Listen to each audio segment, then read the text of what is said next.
Hello, everyone, and welcome to another high-elo game of Age of Empires. Today we find ourselves on a crisp autumn day in Arabia to witness a match between dogao playing as the red Portuguese and Daniel playing as the blue Slavs. Now, as the players herd their herdables, explore their immediate surroundings, and try to go up to feudal as fast as possible, let's take a look at the respective civ matchup we'll be watching today.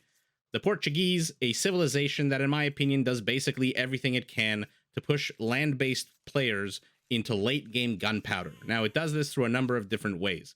First of all, technologies are researched 25% faster, and all units, yep, you heard that right, all units cost 20% less gold.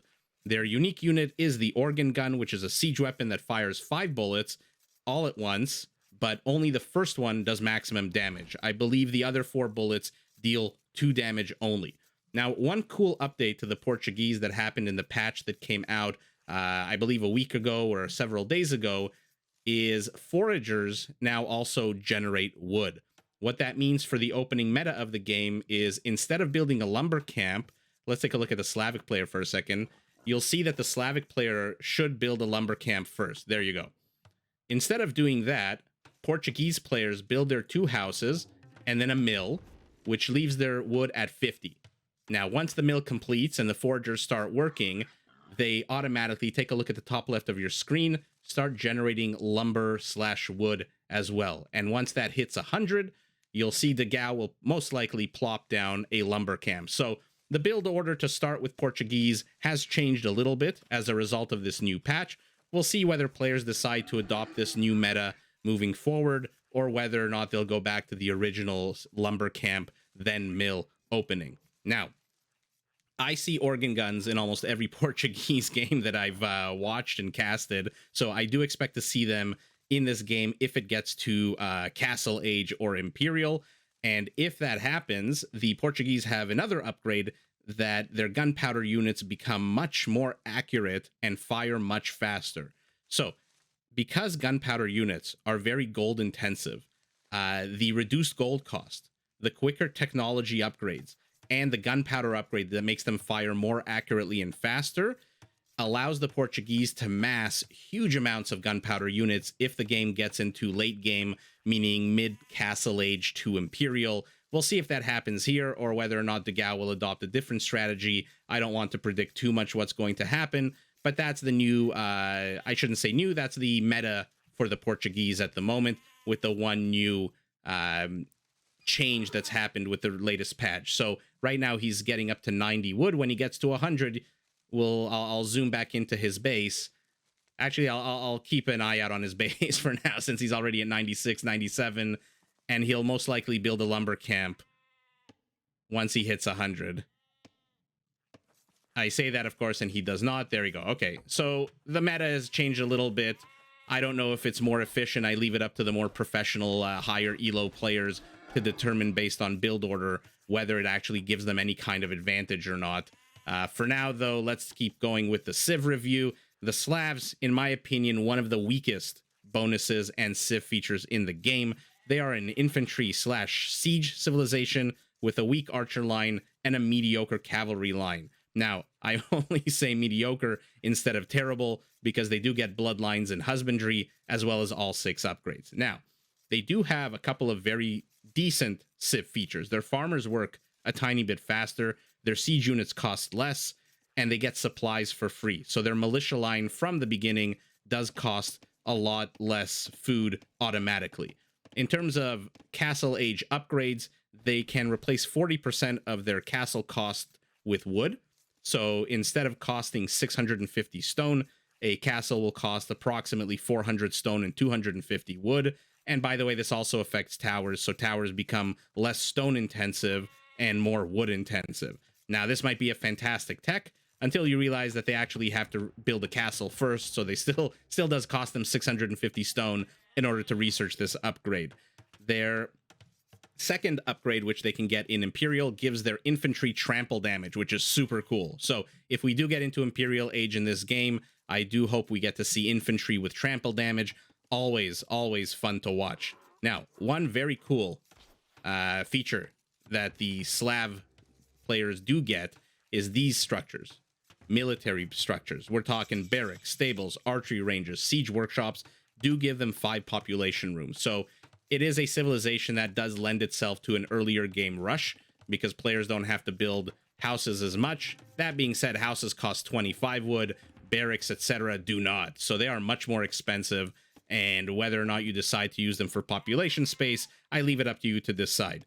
Now, their unique unit is one of my, I would say, top 10 coolest units in the game. It is the Boyar, a relatively fast cavalry unit with an insanely strong melee armor. It goes up to a base of 8 melee armor plus upgrades in the elite version, and a pretty decent attack of a 14 on elite, and I think a 12 in the regular version. So that's the civs we're going to watch today. I think probably out of the Portuguese, we're going to see a fairly standard gunpowder play, but because the Slavs are so diverse, and even though they're categorized as a infantry / siege civilization, I've seen Slavic players use all kinds of units except for archers, because as I said, their archer line is kind of weak.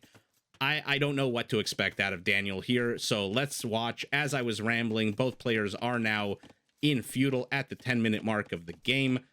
We have 3 scouts and a spearman coming out of dogao. They are here at Daniel's base, ready to harass, ready to annoy, distract, and cause Daniel to have to worry about them. Even though the damage output is fairly small, it is a huge annoyance.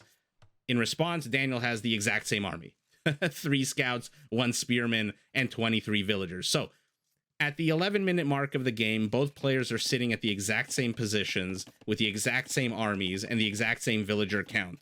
So I leave it up to you to decide whether this new Portuguese feature of wood collection during foraging actually is a viable bonus or not. Again, I leave it up to you. At the moment, though, at the 11-12 minute mark, both players are basically identical. So in my opinion, this specific game has not conferred any kind of bonus to dogao. That being said, let's see what happens. He's building another scout. Our Slavic player going up to 3 spearmen, though. And they're going to start pushing out onto the map. I see a bunch of blue dots. Okay, so Daniel says, I like the idea of using 3 scouts. Thanks for that idea, my guy. I'm going to do it myself. So he pushes out with 3 scouts. However, dogao does have 1 spearman here who's going to zone out these scouts right away. Let's take a look at the players' bases just to see if anyone has any particular advantage here.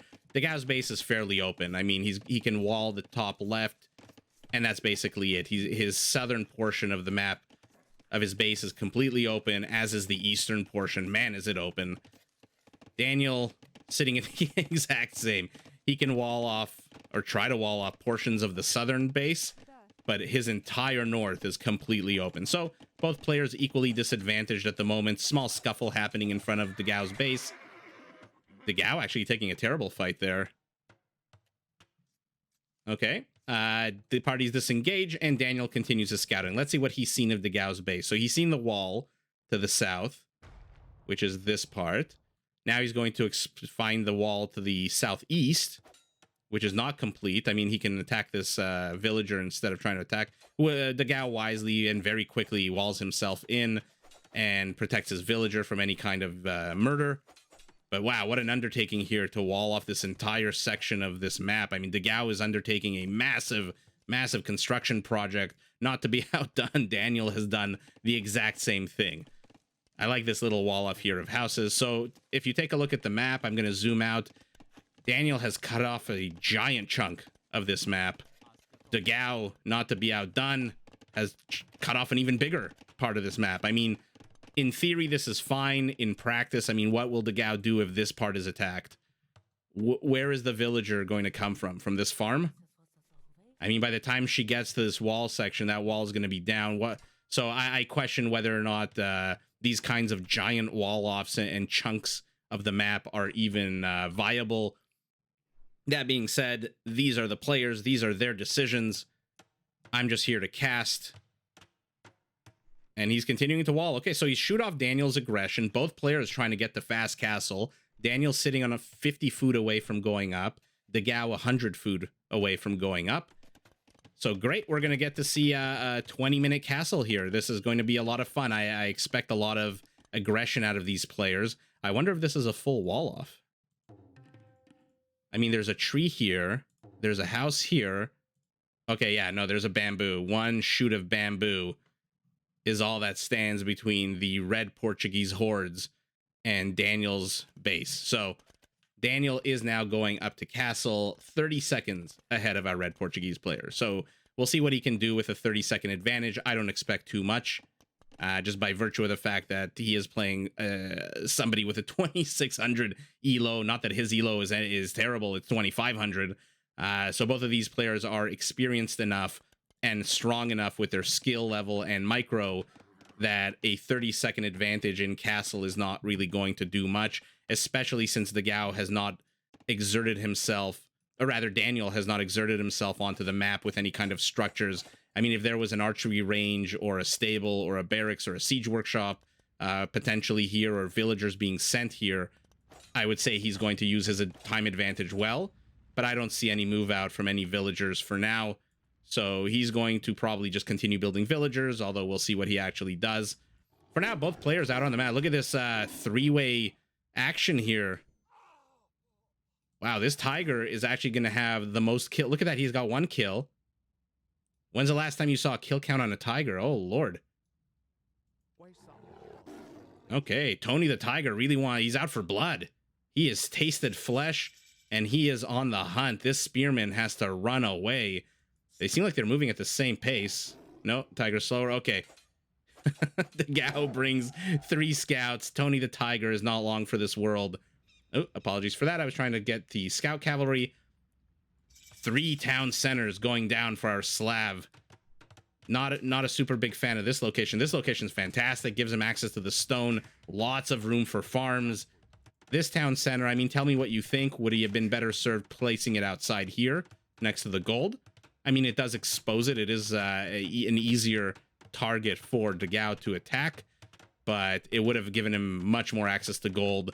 Dogao, though, instead of town center, says, forget civilians, I'm going military. So as I said, the Portuguese games that I've seen in the last little while, almost all of them exclusively build a go fast castle, build a castle, and then start pumping out organ guns.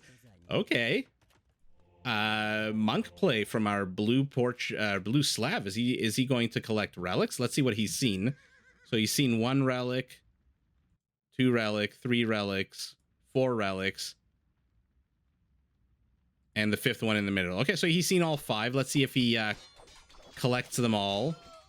Scouts, which have now been upgraded to light cav, have taken out the spearmen, but Daniel has to be careful. Dogao still has 3 scouts on the map. He himself has seen all the relics. This monk barely escapes. That gate shuts just in the nick of time. Where are you going? The relic's right behind you. Where are you going? Oh, sorry about that. Let's see if he collects this one. Yeah, okay. So he's starting to collect relics. Finally, another town center going down for dogao. Decent location. Gives him access to a wood line and lots of space to farm. But what is he doing? He's just exploring the map for now. Okay, so look at the mini map. Look at the vision 20 minutes into the game. Dogao has basically seen the entire map. What he hasn't seen is this walled off portion of Daniel's base. So hopefully he doubles back with these scout cav. Daniel, on the other hand, okay, similar map vision, has not scouted the back of Dogao's base. So he does not know that there's a wall off over here. Both players for now. Oh, no. Okay. dogao, does he see it? Yeah, he sees it. Of course he sees it. Look at his elo. It's dogao. Okay, Monk wisely drops the relic, tries to get a convert. Let's see if he'll get it, but no. He does not. Okay, but he is going up to 3 monks. Dogao, on the other hand, is a minute away from Imperial and has 4 organ guns in production. Yeah, hopefully we get to see some juicy clashes here. I mean, we'll see what Daniel builds in order to counter these organ guns. For now, he's going light cav. And monk, he's going up to 5 monks. Interesting. I believe, I mean, I could be wrong. Oh, no, he loses another monk. Okay, maybe this is why he's going 5 monks, because he keeps... Oh, wow. That monk survives with 1 HP. Amazing. Okay, so he's upgraded his monks. He's given them extra HP. Must have gotten sanctity while I was not looking. As I was saying, the Slavs used to get something I think called orthodoxy. So their monks would come with 3 armor, 3 melee, and 3 pierce armor. I think that got nerfed. I don't remember which specific patch or which specific update, but they don't get that anymore. I mean, I hope Daniel knows that. For now, though, he's going up to 7 monks. So luckily for him, he got that research that improved his monk HP by 15. Otherwise, that monk that dogao caught out in the map would have died. Okay, we got an interesting little force here of 5 light cav and 3 monks. A 4th monk slowly making his way with this relic. Okay, he's going to sit on 3 relics now. 4, 5. Wow. So Daniel has collected all of the relics. Call him the British National Museum. He has collected relics from all over the world. We'll see what he decides to do, though. He's still building monks. He's going up to 8 monks. These light cav are still patrolling. Okay. I wonder what this is for. Is this a serious incursion, or is this just an attempt by him to distract the dogao? Wow, 4 monks joining this. Okay. Not something I've seen out of Slavic players in recent times, but always happy to see, at least for me, what's a new meta. Okay, I see the blue arrows going down on the houses. So this is an interesting way of trying to get into the base, but the dogao has something to say about it. 8 organ guns are en route, and we'll see who wins here. The light cav with the 4 monk. Okay, the monks are putting down converts. Gets 2 converts immediately. Oh, wow. A 3rd convert going down. My god, the base accuracy of these organ guns is shit. 50% base accuracy. They miss half the time. Additional light cav coming in from the south, as well as 2 more monks. And wow, what a disastrous engage for dogao. What an amazing route here for Daniel. Completely destroys 8 organ guns, teefs 3 of them for himself. Fantastic play here by Daniel, who is now kind of inside dogao's base. I mean, is this technically inside? Yeah, we'll see if he converts this house or if dogao has something to say about it. A backup castle going down on an interesting location. Good high ground location. Dogao and Imperial. Oh, yeah, here we go. So I didn't mention these structures in the beginning of the game just because I wasn't really expecting to see them. These are Fetorias. What they do is they generate all 4 resources automatically, and now Daniel is inside the base. Oh god, what does the dogao have to fight this? 2 organ guns?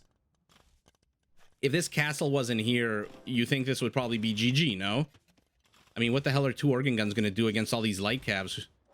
I mean, okay, they're not attacking the organ guns yet. Okay, they started to. As I was saying, the Fetorias are structures. First of all, they take up 20 population room. So they're a unique structure to the Portuguese. They take up 20 population room, but they auto-generate all 4 resources. So I think in order of... what's the word I'm looking for? In order of which resource it generates fastest, the first is food, then gold, then wood, then stone. So it auto-generates all 4, but the trade-off is you now have 80 population room. Take a look at the top of your screen. The dogao is sitting at 151 population with 71 actual human beings. So 80 of that population is in these 4 Fetorias. So pluses and minuses like everything else in Age of Empires. Use it to your discretion. Not the best use of these light cav for now. He's attacking houses. Okay. So dogao is expecting these houses to all get converted or go down because he's building a shit ton of houses on both sides of the Fetorias. Castle's going down for a slab. I love this castle placement. What an amazing castle placement. On the hill, low ground all around. He just has to make sure his enemy does not take this hill or this hill, otherwise he's in trouble. Another castle going down and a 3rd one going down for our Slavic player. Are we going to see boyars? Okay. I mean, they would destroy these halberdiers boyars. He is converting so many units. Oh my god, he's going up to 20 monks is Daniel, our blue Slav player. So basically anything dogao throws at him, Daniel is just going to convert immediately. I mean, he's got so many monks. He's got 3 to spare that are just hanging out here in Dagao's base in plain sight of Dagao's vision. Castle's going to finish, but of course it's a pro game, so why the hell would he get murder holes? I still don't understand this, why pro gamers don't get murder holes.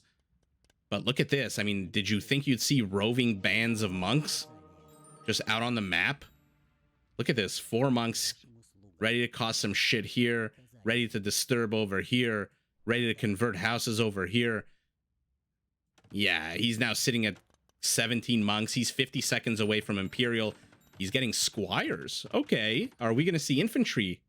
I thought the presence of not 1, not 2, but 3 castles indicated we're going to see boyars. But yeah, look at the upgrades. He's getting long swordsman. He's getting scale mail. Yeah, our blue Slav is definitely going to castle, but he's got to be careful with these monks. They're not invincible.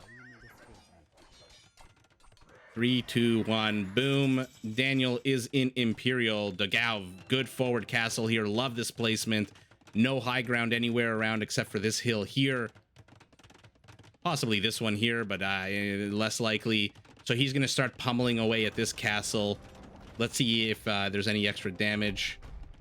Yeah, 1000 HP. So he definitely has the high ground with these trebs. Got to be careful with these monks. I mean, losing 2, now probably 3 monks. Yeah. What the hell killed it? Okay, the organ gun. I mean, look at how cool this unit is. It fires 5 bullets, but it's got 1, 2, 3, 4, 5, 6, 7 guns. So 2 of them have been rendered inoperable. Okay, castle does end up going down. Not to worry. Daniel has another one on another hill. There's a lot of castles going down. Very aggressively placed. Oh my god. Tony the Tiger's cousin says, you know what? I will avenge my brethren. His death was not great.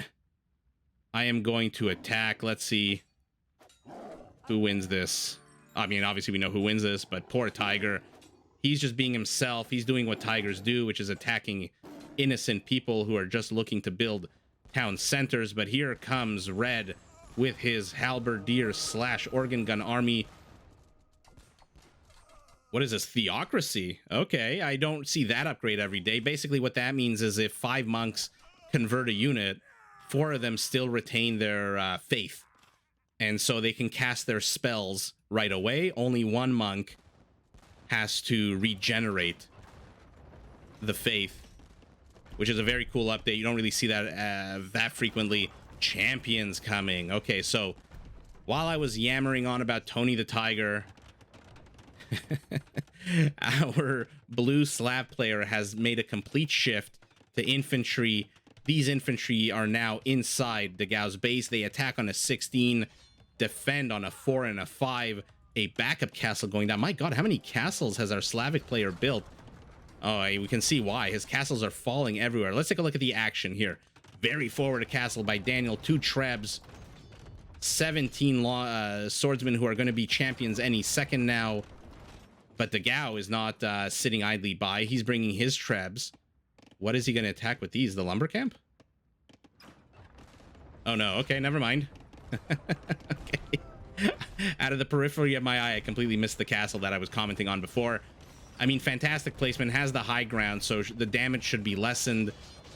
Wow, 4 trebs now for our blue Slav player. He's going to work away. This castle is a goner. The Fittorias are now in trouble. Once those are gone, I mean, what does Dagao have? 78 villagers? Monks being slaughtered here by halberdiers.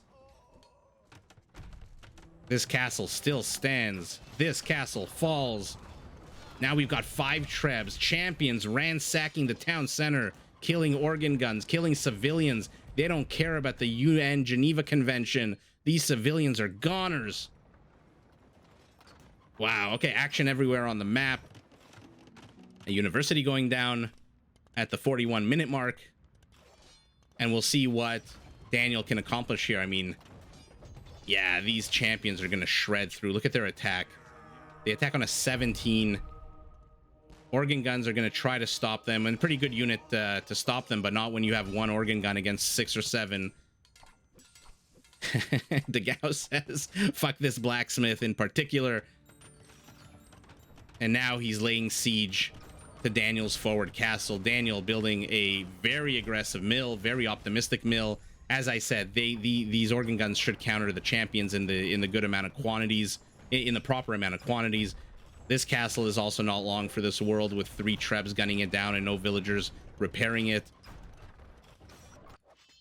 Okay, dogao tried to build a proxy town center, but Daniel catches it with these light cav that have 11 kills from the beginning of the game. And here we go. Why the hell do players not get murder holes? Look at this. These champions are just going to shred through this castle.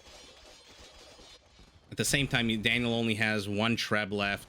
That treb is going to get gunned down by these organ guns, who are also now going to take out these houses. So Daniel's entire frontal aggression has been stopped by dogao.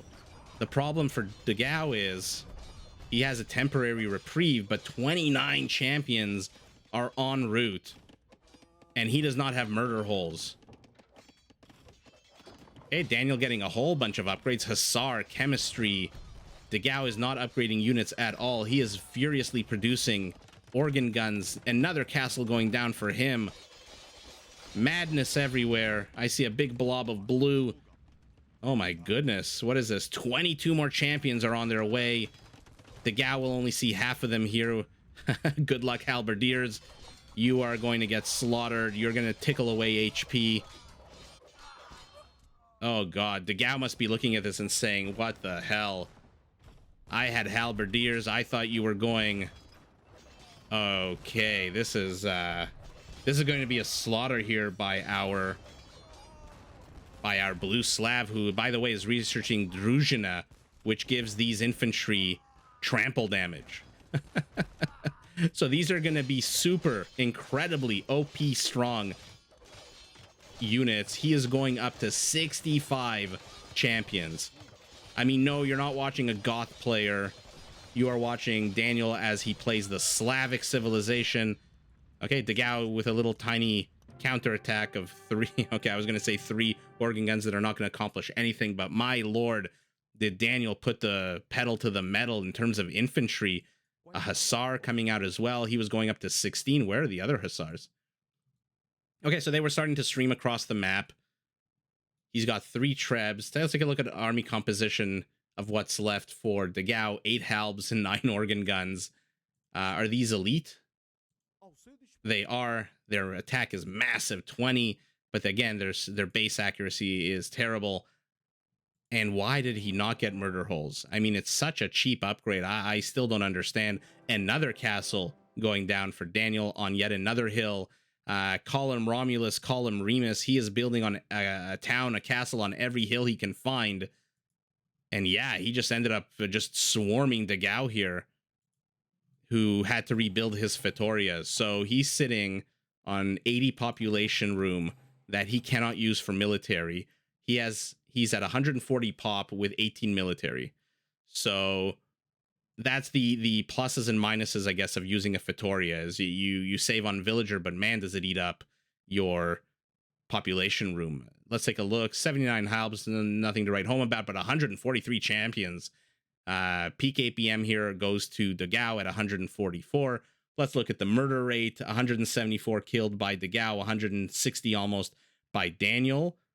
And wow, what as I was saying, I think the Slavs are one of the weakest civilizations in terms of being endowed with bonuses, but they are quite versatile. So they like I said in the beginning, you can go infantry, you can go siege, you can go cavalry. I mean, he just decided to go full champion here. He's going up to 53 champions. I guess a bunch of them died from before, but what a fantastic, interesting, flexible game style here by Daniel from the beginning of trying to get into here with all those monks. I mean, at one point he had 20 monks. When's the last time you saw a game on Arabia with 20 monks? And he has all 5 relics. And then instead of switching into boyars, which is what I expected when he kept building castle after castle after castle, he tricks everyone, including dogao, and goes full infantry. And then while he's going full infantry, for some reason, he's getting ballistics. I mean, was he planning on castle dropping? Was he planning on switching to a different kind of unit? I don't know. His resources aren't that good that he can afford to throw them away on superfluous technologies.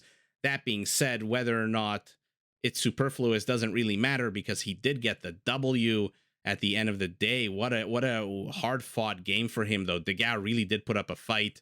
Went full organ guns, halberdiers. I wish he, instead of halberdiers, obviously he was expecting some kind of cavalry, most likely boyars, once he saw all the castles that Daniel had out on the map. But that was, I guess, a blunder by him. And Daniel instead said, I'm not building any cavalry until the 45-minute mark of the game.